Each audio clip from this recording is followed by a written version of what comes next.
Hi hello வணக்கம் நண்பன் நண்பி நான் உங்கள் ரவி. ஆக்சுவலி ரீசெண்டாக இந்த ஆஃபர்ஸில் பார்த்தீங்கன்னா எனக்கு தெரிஞ்சவங்க ஒருத்தவங்க ஒரு மொபைல் ஃபோன் வாங்கணும் அப்படின்னு சொல்லி எனக்கு ஒரு மொபைல் ஃபோன் அனுப்பிச்சு இந்த ஃபோன் நல்லா இருக்கா நல்லா இல்லையான்னு பார்த்து சொல்லுங்கள், கம்மியான ப்ரைஸே மேலே கிடைக்குது அப்படின்ற மாதிரி நமக்கு அனுப்பிச்சாங்க. அதை செக் பண்ணும்போது தான் தெரிஞ்சுது அது ஒரு ரீஃபர்பிஷ்டு மொபைல் அப்படின்றது. உடனே அவங்கள்ட்ட நான் இது ரீஃபர்பிஷ்டு மொபைல், இதை வாங்குறதுனால இந்த அட்வான்டேஜ் இருக்குது டிஸ்அட்வான்டேஜ் இருக்குது, இதெல்லாம் பார்த்து வாங்கணும் அப்படின்ற மாதிரி எல்லாத்தையும் தெளிவாக அவங்களுக்கு சொன்னேன். பட் அப்போ தான் தோணுச்சு இதே டவுட் கண்டிப்பாக உங்களுக்கும் இருக்கும்ல. நிறைய பேர் இந்த அமேசான்லாம் பார்த்துருப்பீங்க ரீஃபர்பிஷ்டு ப்ராடக்ட் அப்படின்றத.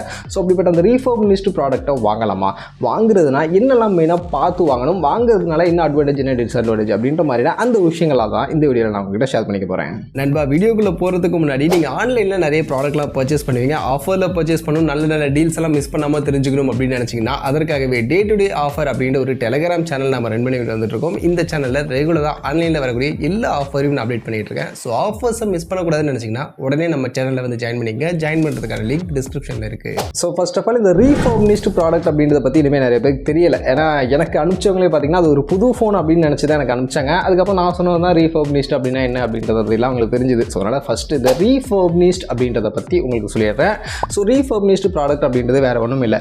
யூஸ்வலாக நீங்கள் அமேசான், ஃப்ளிப்கார்ட் எதை எடுத்துக்கிட்டீங்கனாலுமே அதில் ஒரு ப்ராடக்ட் வாங்குறீங்கன்னா ஒரு 7 days இல்லை 10 days பார்த்தீங்கன்னா ரீப்ளேஸ்மெண்ட் ரிட்டர்ன் வாரண்ட்டி அப்படின்றது யூஸ்வலாக கொடுப்பாங்க. எல்லா ப்ராடக்ட்டுக்குமே இருக்கும். இது மொபைல் ஃபோனுக்கு மட்டும் சொல்லலை, எல்லா ப்ராடக்ட்டுக்குமே இந்த ரிட்டர்ன் ரீப்ளேஸ்மெண்ட் வாரண்ட்டி அப்படின்றது கண்டிப்பாக இருக்கும். ஸோ அந்த வாரண்ட்டி பீரியடில் யாருக்காவது அந்த ப்ராடக்ட் பிடிக்கல, சில பேர் பார்த்தீங்கன்னா இப்போ மொபைல் ஃபோன் எக்ஸாம்பிளுக்கு எடுத்துப்போம். மொபைல் ஃபோன் ஒருத்தவங்க வாங்குறாங்க, அந்த மொபைல் ஃபோன் வந்து அவங்களுக்கு ஏதோ ஒரு ரீசனுக்காக பிடிக்கல. மேபி அந்த கலர் வந்து அவங்க இமேஜில் பார்த்ததுக்கும் ரியலில் கலர் வேறு மாதிரி இருக்கலாம், இல்லைனா அந்த மொபைல் கொஞ்சம் வெயிட்டாக இருக்குது, ஹேண்டியாக இல்லை ஏதோ யூசேஜ் அவங்களுக்கு செட் ஆகலை. மொபைல் நல்லா இருக்குது, மொபைல் நல்லா ஒர்க் ஆகுது, பட் இந்த மாதிரியான விஷயங்கள் பிடிக்கல அப்படின்றதுக்காக மேபி ரிட்டர்ன் பண்ணியிருக்கலாம், இல்லை ரீப்ளேஸ் பண்ணியிருக்கலாம் 7 நாளில்.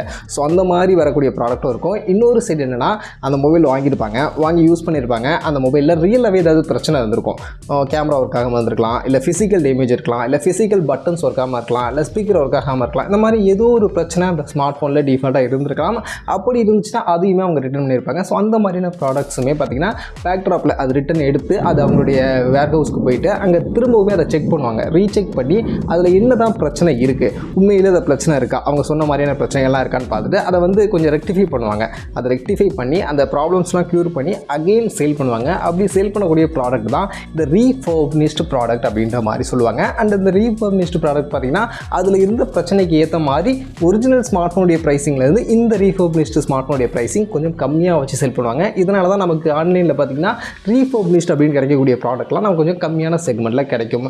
ஸோ இப்போ இது வந்து பார்த்திங்கன்னா அகைன் நமக்கு சர்வீஸ் பண்ணி கொடுக்கக்கூடிய ஒரு ப்ராடக்ட் தான். ஸோ இப்போ இந்த ஸ்மார்ட் ஃபோனை வாங்கலாமா, நம்பி வாங்கினா இதில் வந்து நமக்கு நல்ல ப்ராடக்ட் கிடைக்குமா அப்படின்னு கேட்டிங்கன்னா இதில் 2 விதமாகவும் இருக்குது. அட்வான்டேஜ்னு பார்த்தீங்கன்னா நான் சொன்ன மாதிரி சில பேர் அந்த ஸ்மார்ட் ஃபோனை பெருசாக யூஸ் பண்ணியிருக்கவே மாட்டாங்க. அண்ட் அந்த ஸ்மார்ட் ஃபோனில் எந்த பிரச்சனையுமே இருந்திருக்காது, அவங்களுக்கு மேபி கலர் பிடிக்கல, இந்த மாதிரியான விஷயத்துக்காக அவங்க ரிட்டர்ன் பண்ணியிருப்பாங்க. ஸோ அந்த ப்ராடக்ட் நமக்கு லக் பை கிடைக்குது அப்படின்னு பட்சத்தில் அது நமக்கு கண்டிப்பாக அட்வான்டேஜ் தான். நமக்கு ஒரிஜினல் ப்ராடக்ட் தான் கிடைக்குது, அது பெருசாக அவங்க யூஸ் பண்ணவும் இல்லை, அதில் எந்த பிரச்சனையும் இல்லை, அண்ட் நமக்கு கம்மியான ப்ரைஸையும் கிடைக்குது அப்படின்னா கண்டிப்பாக அது நம்ம வாங்கலாம். அது நல்ல விஷயம் தான். அதே சமயம் அந்த ஸ்மார்ட் ஃபோனில் டிஃபால்ட்டாக ஏதாவது பிரச்சனை இருந்திருக்கும், அந்த பிரச்சனையை வந்து அவங்க ரெக்டிஃபை பண்ணியிருப்பாங்க. இப்போ எக்ஸாம்பிளுக்கு ஸ்பீக்கர் ஒர்க் ஆகலை அப்படின்னா அந்த ஸ்பீக்கரை மாற்றிருப்பாங்க, இல்லைனா ஃபிசிக்கல் டேமேஜ் இருக்குன்னா அந்த ஃபிசிக்கல் டேமேஜை கிளியர் பண்ணியிருப்பாங்க. இந்த மாதிரியான விஷயங்கள்லாம் பண்ணி நமக்கு அந்த ஸ்மார்ட் ஃபோன் வரும்போது மேபி ஆல்ரெடி அதில் ஏதோ சர்வீஸ் பண்ணியிருக்காங்க அப்படின்றதுனால நமக்கு வந்ததுக்கு அப்புறமும் திரும்ப அதில் ஏதாவது பிரச்சனை வரதுக்கான வாய்ப்புகளும் இருக்குது. ஸோ இந்த மாதிரியான சில பிரச்சனைகளும் இருக்குது. அதனால் நம்ம அதை பார்த்து தான் வாங்கணும். அண்ட் இன்னொரு பிரச்சனை என்னென்னா, இந்த ரீஃபர்பிஷ்டு ப்ராடக்ட்லேயே செகண்ட் ஹேண்ட் ஸ்மார்ட் ஃபோனையுமே செல் பண்ணக்கூடிய விஷயங்களும் இப்போ ஆன்லைனில் நிறைய நடக்குது. ஆன்லைன் மட்டும் இல்லை, ஆஃப்லைன்லையுமே நடக்குது. எக்ஸாம்பிளுக்கு இப்போ செகண்ட் ஹேண்ட் மொபைல் அப்படின்னு எடுத்துக்கிட்டோம்னா அது ரீஃபர்பிஷ்டோடு நம்ம சேர்க்க முடியாது. ரீஃபர்பிஷ் அப்படின்றது அவங்க பெருசாக யூஸ் பண்ணியிருக்கவே மாட்டாங்க. ஒரு 7 நாள் ஃபஸ்ட்டு செக் பண்ணியிருப்பாங்க, இனிஷியலாக செக் பண்ணிவிட்டு அந்த ஸ்மார்ட் ஃபோனில் ஏதோ பிரச்சனை இருக்குன்னு ரிட்டர்ன் பண்ணியிருப்பாங்க. பட் செகண்ட் ஹேண்ட் அப்படின்றது அவங்க கம்ப்ளீட்டாக ஒரு ஸ்மார்ட் ஃபோனை யூஸ் பண்ணியிருப்பாங்க, 1 year 2 year கூட யூஸ் பண்ணியிருக்கலாம். யூஸ் பண்ண ஸ்மார்ட் ஃபோனை திரும்ப வாங்கி அதை ஃபுல்லாக எல்லாத்தையும் மாற்றி உள்ளதெல்லாம் மாற்றி நம்ம கொடுப்பாங்க. ஸோ அப்படி வரக்கூடிய ஸ்மார்ட் ஃபோன்ஸ் பார்த்திங்கன்னா கண்டிப்பாக உங்களுக்கு பிரச்சனை கொடுக்கும். ஏன்னா அந்த ஸ்மார்ட் ஃபோன் ஆல்ரெடி ஒருத்தவங்க கம்ப்ளீட்டாக யூஸ் பண்ணியிருக்காங்க அப்படின்னும் போது கண்டிப்பாக அதில் பிரச்சனைகள் வரதுக்கான வாய்ப்புகளும் இருக்குது. அதனால் இதை நம்ம கண்டிப்பாக வெரிஃபை பண்ணி தான் வாங்கணும். நம்ம வாங்கக்கூடிய ப்ராடக்ட் ஒரிஜினலி ரீஃபர்பிஷ்டு ப்ராடக்ட்டா இல்லை செகண்ட் ஹேண்ட் ப்ராடக்ட்டா, அது வந்தால் எப்படி வரும் அப்படின்றதெல்லாம் செக் பண்ணணும். இதை எப்படி செக் பண்ணுறது அப்படின்னு நீங்கள் கேட்டிங்கன்னா நம்ம டேரெக்டாக கண்டிப்பாக செக் பண்ண முடியாது. இப்போ நீங்கள் ஆஃப்லைன் மார்க்கெட்டில் வாங்குறீங்கன்னா உங்களுக்கு ஒரு அட்வான்டேஜ் இருக்கும். இப்போ ஆஃப்லைனில் பார்த்தீங்கன்னா கண்டிப்பாக அதில் ஒரு டிஸ்அட்வான்டேஜ் இருக்குது. என்னென்னா ஆஃப்லைனில் வரக்கூடிய most of the refurbished product பார்த்தீங்கன்னா செகண்ட் ஹேண்ட் ஸ்மார்ட் ஃபோனை தான் இருக்கும்.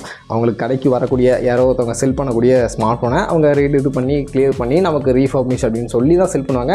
பட் அது செகண்ட் ஹேண்ட் ஸ்மார்ட் ஃபோனாக இருக்கும். பட் அதில் இருக்கக்கூடிய அட்வான்டேஜ் என்னென்னா அந்த கடை நம்ம ஏரியாவில் இருக்கும், நமக்கு தெரிஞ்சவங்களாக இருப்பாங்க. ஸோ அப்படி இருக்கும்போது அவங்க கண்டிப்பாக அந்த ஸ்மார்ட் ஃபோனுக்கு ஒரு வருஷம் வந்து வாரண்ட்டி அப்படின்ற மாதிரி கொடுப்பாங்க. இந்த ஸ்மார்ட் ஃபோன் நீங்கள் வாங்கிட்டு போங்க, ஒரு வருஷத்தில் இந்த பிரச்சனை வந்தாலும் நான் உங்களுக்கு கிளியர் பண்ணி கொடுக்குறேன் அப்படின்ற மாதிரி அந்த கடை சைட்லேருந்து உங்களுக்கு ஒரு வாரண்டி அப்படின்றது கொடுப்பாங்க. ஸோ அது வந்து அட்வான்டேஜ். நீங்கள் மொபைல் வாங்கிட்டு போயிட்டு ஒரு வருஷத்தில் ஏதாவது பிரச்சனை வருதுன்னா திருப்பி அவங்கள்ட்ட போய் கொடுக்கலாம், நேராக போய் கேட்கலாம், இந்த மாதிரி பிரச்சனை இருக்குது அப்படின்றது கேட்கலாம். இது அட்வான்டேஜ். பட் கண்டிப்பாக மோஸ்ட்லி இந்த ஆஃப்லைன் ஷோஸில் வந்து உங்களுக்கு ரீஃபர்பிஷ்டு ப்ராடக்ட் வந்து செகண்ட் ஹேண்ட் ஸ்மார்ட் ஃபோன் கிடைக்கிறதுக்கான வாய்ப்புகள் தான் இருக்குது. இதுவே ஆன்லைன் சைடுக்கு வந்தீங்கன்னா ரீஃபர்பிஷ்டு ப்ராடக்ட்டில் சில நல்ல ஸ்மார்ட் ஃபோன்ஸ் நம்ம சொன்ன மாதிரி பெருசாக யூஸ் பண்ணாத ஸ்மார்ட் ஃபோன்ஸே நமக்கு வரதுக்கான வாய்ப்புகளும் இருக்குது. செகண்ட் ஹேண்ட் மொபைல்ஸையும் செல் பண்ணக்கூடிய செல்லர்ஸும் இருக்காங்க. சொல்லலாம் ஆஃப்லைன் பொறுத்த வரைக்கும் நீங்கள் நல்ல டீட்டெயிலாக அந்த செல்லர் யார், அவங்களுடைய பேக் ட்ராப்பை நீங்கள் கிளியராக செக் பண்ணணும். இப்போ எக்ஸாம்பிளுக்கு நீங்கள் அமேசான், ஃப்ளிப்கார்ட் எதில் போனீங்கனாலுமே அந்த ப்ராடக்ட்டை செல் பண்ணக்கூடிய அந்த செல்லருடைய டீட்டெயில் இருக்கும். ஸோ அதை போய் பார்த்தீங்கனாலே அவங்க இதுக்கு முன்னாடி என்னென்ன ப்ராடக்ட்லாம் செல் பண்ணியிருக்காங்க, அவங்க ஒரு வெரிஃபைடான செல்லர்ஸ் தானே. இப்போ நீங்கள் அமேசான்லாம் எடுத்துக்கிட்டிங்கன்னா அமேசான் பேசிஸ் அப்படின்ற மாதிரியான சில ப்ராடக்ட்லாம் ஷேர் பண்ணுவாங்க. அந்த இக்கோ அதெல்லாம் இருக்குல்ல. ஸோ அந்த மாதிரியான ப்ராடக்ட் உங்களுக்கு ரீஃபர்பிஷ்டாக வருது அப்படின்னு பட்சத்தில் கண்டிப்பாக அது வந்து டேரெக்டாக அமேசான்ட்ட போயிருக்கும். ஸோ அவங்களே செல் பண்ணுறாங்க அப்படின்னா அது ஒரு ட்ரஸ்டபிளான ப்ராடக்ட்னு எடுத்துக்கலாம். இல்லைனா இப்போ OnePlus, Redmi இந்த மாதிரி அஃபிஷியலாக அவங்களே ரீஃபர்பிஷ்டு ப்ராடக்ட்டை செல் பண்ணுறாங்க அப்படின்னா அதில் மோஸ்ட்லி ட்ரஸ்டபிளாக ஒரிஜினல் ப்ராடக்ட் வரதுக்கான வாய்ப்புகள் இருக்குது. இல்லை ஒரு தேர்ட் பார்ட்டி செல்லர் தான் அந்த ப்ராடக்ட்டை செல் பண்ணுறாங்க அப்படின்னா அதில் நிறைய செகண்ட் ஹேண்ட் ஸ்மார்ட் ஃபோன்ஸை ரீஃபர்பிஷ்னு சொல்லி மாற்றி செல் பண்ணுறதுக்கான வாய்ப்புகள் நிறைய இருக்குது. ஸோ அதனால் ஃபஸ்ட்டு அந்த செல்லரை செக் பண்ணுங்கள். அவங்க இதுக்கு முன்னாடி என்னென்ன ப்ராடக்ட்லாம் செல் பண்ணியிருக்காங்க, அந்த ப்ராடக்ட்டுடைய ரிவ்யூஸ்லாம் செக் பண்ணுங்கள். அந்த ரிவ்யூஸ்லாம் எப்படி வந்திருக்கு, அவங்களுக்கு ரேட்டிங் எப்படி இருக்குது, இதுக்கு முன்னாடி அவங்க செல் பண்ண ப்ராடக்ட்லாம் ஏதாவது பிரச்சனை இருக்குது அப்படின்ற மாதிரி அதை சொல்லியிருக்காங்களா அப்படின்றதெல்லாம் கிளியராக செக் பண்ணிவிட்டு அதுக்கப்புறமா அந்த ப்ராடக்ட்டை வாங்கலாமா வேணாமா அப்படின்றத டிசிஷன் எடுங்க. அப்படி எடுக்கும்போது உங்களுக்கு ஒரு நல்ல ப்ராடக்ட் கிடைக்கிறதுக்கான வாய்ப்புகள், ரீஃபர்பிஷ்ட்லேயும் நல்ல ப்ராடக்ட் கிடைக்கிறதுக்கான வாய்ப்புகள் இருக்குது. அதே மாதிரி அடுத்ததான் நீங்கள் மெயினாக பார்க்க வேண்டிய விஷயங்கள் என்னென்னா அந்த ப்ராடக்ட்டுடைய டிஸ்கிரிப்ஷனை போய் செக் பண்ணுங்கள். அதில் அந்த ஸ்மார்ட் ஃபோன் எதனால் ரீஃபர்பிஷ் ஆகிருக்கு அப்படின்றத பற்றி டீட்டெயிலாக போட்டிருக்காங்களா, என்ன காரணம் அப்படின்றதெல்லாம் தெளிவாக கொடுத்துருக்காங்களா அப்படின்றத செக் பண்ணுங்கள். அதை ஃபஸ்ட் பாருங்கள். அதே மாதிரி அதற்கு வாரண்ட்டி இருக்கா அப்படின்றத செக் பண்ணுங்கள். இப்போ நார்மலாகவே நம்ம ஒரு புது ஃபோன் வாங்குறோன்னா 7 நாள் ரிட்டர்ன் வாரண்ட்டி கொடுப்பாங்க. அதே மாதிரி எக்ஸ்ட்ரா 1 இயருக்கான சர்வீஸ் வாரண்ட்டி அப்படின்ற மாதிரிலாம் கொடுப்பாங்க. ஸோ அந்த மாதிரியான வாரண்ட்டி மாதிரியான விஷயங்கள்லாம் இதில் கிளைம் ஆகுதா அப்படின்றத செக் பண்ணுங்கள். அதெல்லாம் இருக்குது அப்படின்னு பட்சத்தில் நீங்கள் மேபி அந்த ப்ராடக்ட்டை கன்சிடர் பண்ணலாம். அண்ட் இதெல்லாம் போக இன்னும் சில விஷயங்களும் இந்த ரீஃபர்பிஷ்டு ப்ராடக்ட்டில் இருக்குது. அதில் என்னென்னா ஃபஸ்ட் இந்த ரீஃபர்பிஷ்டு ப்ராடக்ட் அப்படின்றது நான் சொன்ன மாதிரி செகண்ட் ஹேண்ட் மொபைல்ஸும் சம்டைம்ஸ் கிடைக்கும். ஸோ அப்படி பார்க்கும்போது ஒரு வருஷம் 2 வருஷம் யூஸ் பண்ண ஸ்மார்ட் ஃபோன்ஸும் நமக்கு வரதுக்கான வாய்ப்புகள் இருக்குது. அப்படி வரும்போது பார்த்திங்கன்னா அதில் உள்ளே இருக்கக்கூடிய கேஜெட்ஸ், இப்போ சார்ஜர் அந்த மாதிரியான விஷயங்கள்லாம் பார்த்திங்கன்னா ஒரிஜினல் இல்லாமல் டூப்ளிகேட் சார்ஜர்ஸ் நமக்கு வரதுக்கான வாய்ப்புகள் இருக்குது. இல்லை வேறு பிராண்டுடைய சார்ஜரை உள்ளே வச்சு கொடுக்கறதுக்கான வாய்ப்புகள் இருக்குது. இந்த மாதிரியான விஷயங்களும் இருக்குது. அதனால் மெயினாக இந்த ரீப்ளேஸ்மெண்ட் ரிட்டர்ன் வாரண்ட்டி 7 நாளுக்கான வாரண்ட்டி இருக்கான்னு செக் பண்ணுங்கள். ஏன்னா நீங்கள் பாக்ஸ் ஓப்பன் பண்ணதும் ஏதாவது மாறி இருக்குது சரியா இல்லை அப்படின்னா நீங்கள் உடனே ரிட்டர்ன் பண்ணுறதுக்கான ஆப்ஷன் இருக்கும். இல்லை அதெல்லாம் பார்க்காம வாங்கிட்டீங்க அப்படின்னா அங்கே நீங்கள் மாற்றுறதுக்கான வாய்ப்புகளும் இருக்குது. அண்ட் மெயினாக இந்த ரீஃபர்பிஷ்டு ப்ராடக்ட் வாங்கணும்னு நினைக்கக்கூடிய விஷயம் எதுக்காக அப்படின்னு நீங்கள் பார்த்தீங்கன்னா ப்ரைஸிங். ஏன்னா நமக்கு ஒரிஜினல் ஸ்மார்ட் ஃபோனை விட இந்த ரீஃபர்பிஷ்டு ஸ்மார்ட் ஃபோன் அப்படின்றது ப்ரைஸ் கம்மியாக கிடைக்கும்.